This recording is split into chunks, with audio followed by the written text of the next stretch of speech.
A lot of people think they're tired, inflamed, and stressed for no reason, when in reality, they have one huge mineral deficiency, and that is magnesium. Today, we're going to discuss the 9 hidden magnesium deficiency symptoms that most doctors don't even realize. Most of the storage of magnesium is inside your bones, as well as inside your cells. Only 1/3 to 1%, that's 0.3% of your magnesium is in your blood serum. And so the worst mistake that people make, especially doctors, when they're evaluating magnesium, is to depend on this blood level of magnesium. That is a big mistake. Let's say you want to determine someone's wealth by having them show you what they have in their wallet as far as their coins.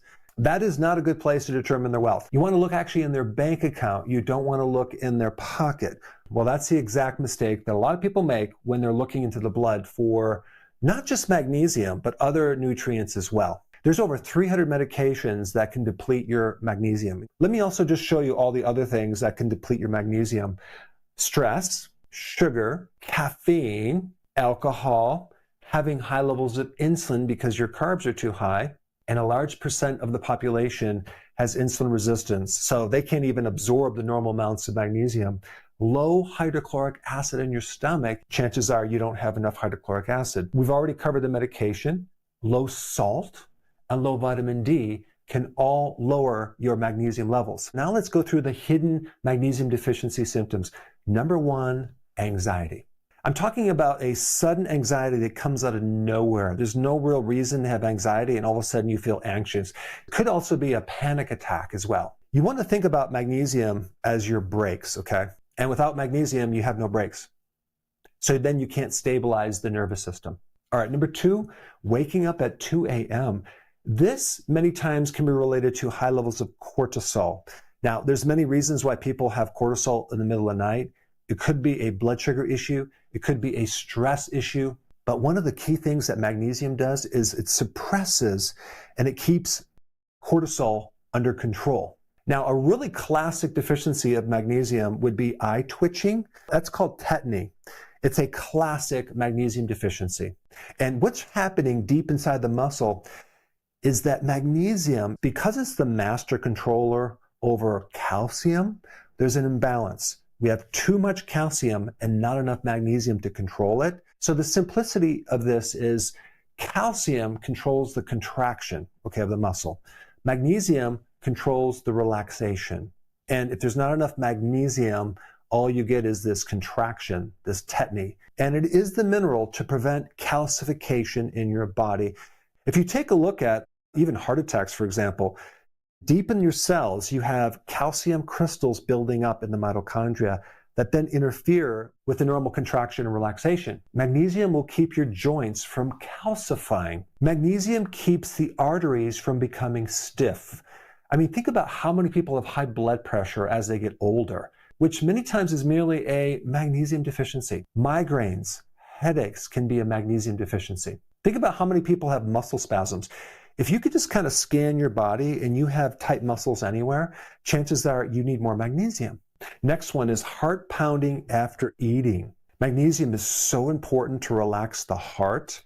Many of the heart medications really mimic the magnesium effect. So without magnesium, the arteries get stiff, they contract, blood pressure goes up. That can lead to atrial fibrillation, which is a very common and classic magnesium deficiency for which you need a lot of magnesium over a long period of time. And don't worry, at the end of the video, I'm going to show you what type of magnesium you should take and when to take it and how much to take it. And number 5 is feeling exhausted from thinking, right? Because at the very foundation of the creation of energy, you need magnesium in the mitochondria. So just thinking too much actually makes you tired, but magnesium can easily fix that.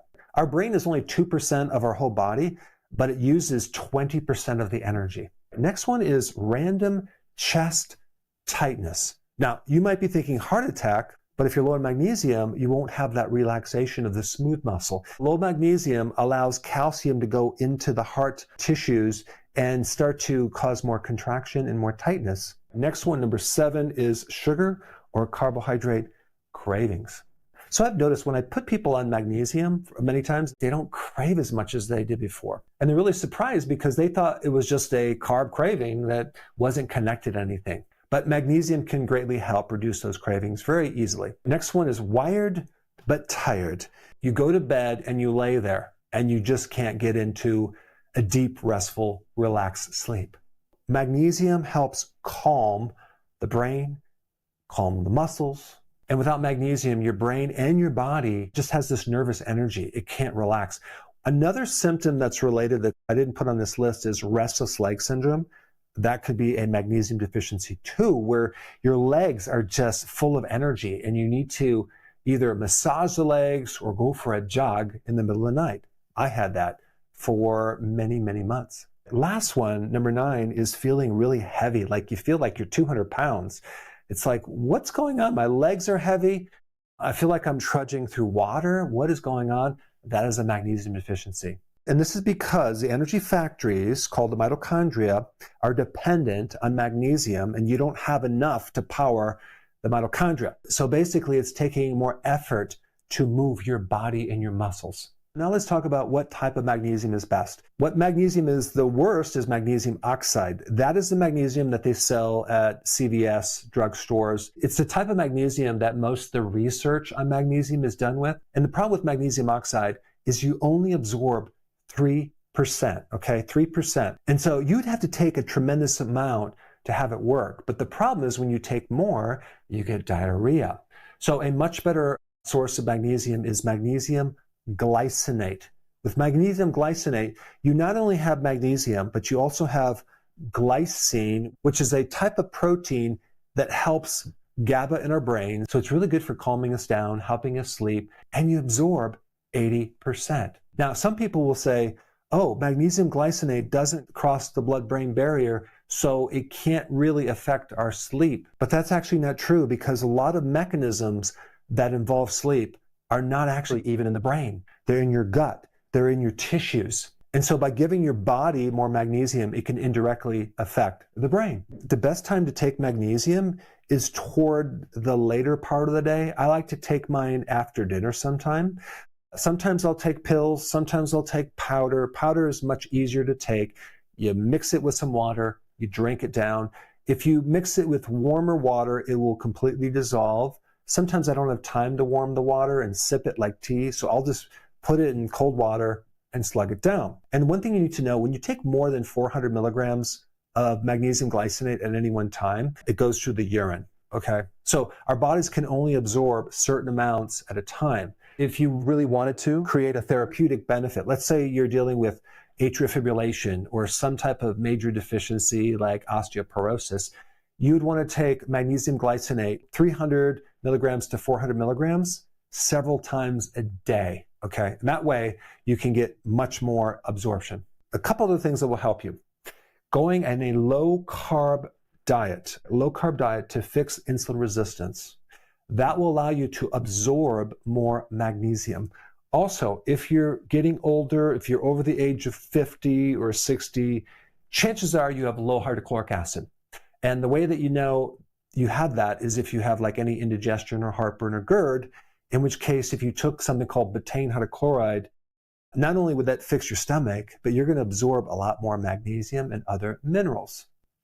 And also, it takes vitamin D to absorb magnesium. And it also takes magnesium to absorb vitamin D.